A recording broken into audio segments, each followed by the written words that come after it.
Living history, World War II stories as told by those who were there.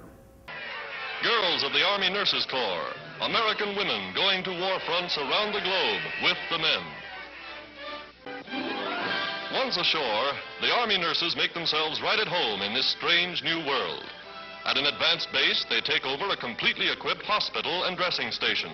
Overnight, medical and surgical facilities are established to care for the physical needs of the troops. The girls, all rated as officers and trained to rigorous Army standards, work long hours.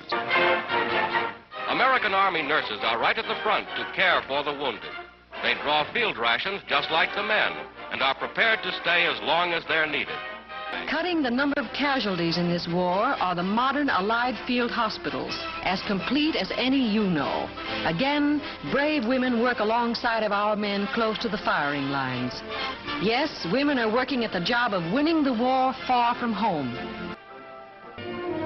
At a clearing station behind the main front, ambulances transfer the wounded to hospital trains. Nurses of the Army Medical Corps traveling right with the men to provide every possible comfort during the first stage of the long journey home. At base hospitals, they receive attention impossible under conditions at the front. Here they rest and are prepared for the voyage back to America. Veterans of the Italian campaign, they've given their best to the cause of the United Nations.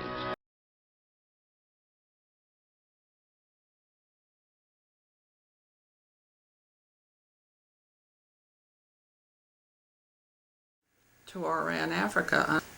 We were watching a convoy. We were right on the Mediterranean Sea, way up on a cliff. We were watching a convoy come in. And just then there was the most tremendous explosion and the whole sky was white smoke. It was an ammunition ship that had been hit by a torpedo right there going into the harbor. And then the day before, we were all out on deck thinking, oh, we've arrived safely. Well, it wasn't safe. Ain el Turk, it turned out, was a Riviera resort for the French.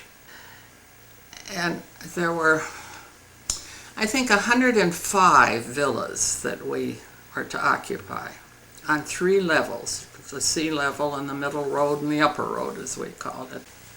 Little villas. We couldn't put more than 10 or 15 cots in. So, to take care of 2,000 patients, we had miles of the upper road, middle road, lower road.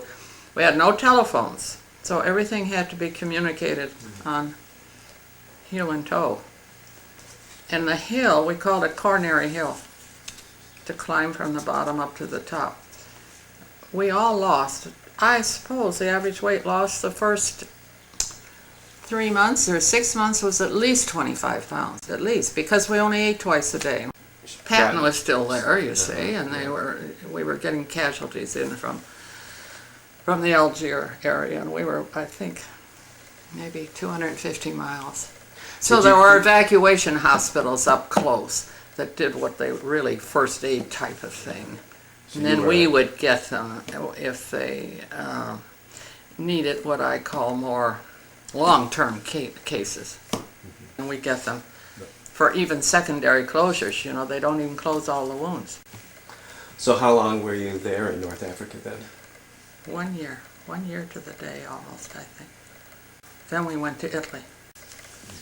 And those hospitals were full because that was a mean, dreadful war in Italy.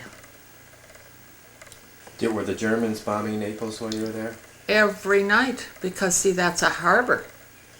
What did we do when they bombed every night? Well, we stayed right where we were because you can't leave patients. You don't run off to a bomb shelter and leave your patients. So you just listen to the rubble come down around you and held your hand up over your head like, I hope it doesn't hit me. And the Germans got within like 3 miles of you guys? Oh, that was up in Leghorn, okay. Near Florence. Right. They were. Now, we were told one night, and we had about 2,000 patients. As the word had come, the Germans are 3 miles up the road, or about that, and we were going to be all taken prisoners. So we just had to, quick do what we thought you should do before we were captured. Well, they would have had to capture the whole hospital, but then that's all right. They could have come in and shot us all too, you know, or half of us. Or tortured us. We didn't know what would happen. But fortunately, and I wish I could remember the details of which unit saved our lives, because we were very relieved when we found out the next day that they'd been pushed back. And then you went to Rome. Now that was the most intensive workload that we had in the whole 3 years. We had 3,000 patients, and we acted as an evacuation hospital. We were just behind the front lines there. We would get 400 patients in a day. So that meant we had to get 400 patients back to the rear, back to Naples or wherever the hospitals might be the closest, to make room for all of these casualties that were coming in right from the front.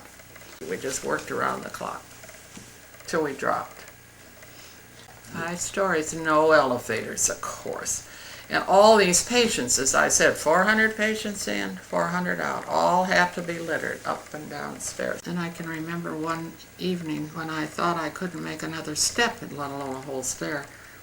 I just sat down on this step and held my head and thought, I can't do it. I cannot go on anymore. I just can't. And feeling very sorry for myself, terribly sorry for myself. And then I thought, just go up on such and such a ward where we had our worst casualties of gunshot wounds. I mean, they were just, you know, amputees, you know, legs and arms and faces and eyes. And I walked through there. That straightened me out. I just thought, you're feeling sorry. You're just tired, that's all. You're just tired. Look at those kids. They're mutilated for their whole life. Some of them are going to die. So, I mean, it was tough. His wife had a baby while he was overseas. And he wanted to see that baby so bad, and his wife, of course. And so he was probably, we knew he was going to die that night or any hour. I had made arrangements to ask one of the nurses if she'd mind staying with this patient, because he was so terrified. And I did try to do that. Any patient that you knew was going to die within the next few hours, I always tried to and let the nurses know that I would like to have them there with them and keep them as comfortable as possible and sedated and reassure them as much as possible. And this lad said to the nurse, "Oh, nurse, am I going to die?" And she said, "Oh, no, you're not going to die." Well, of course she knew he was. And then he said, "Nurse, please don't let me die. Don't let me die. I have a new baby at home. I haven't seen my baby. I've got to go home and see my baby, so don't let me die."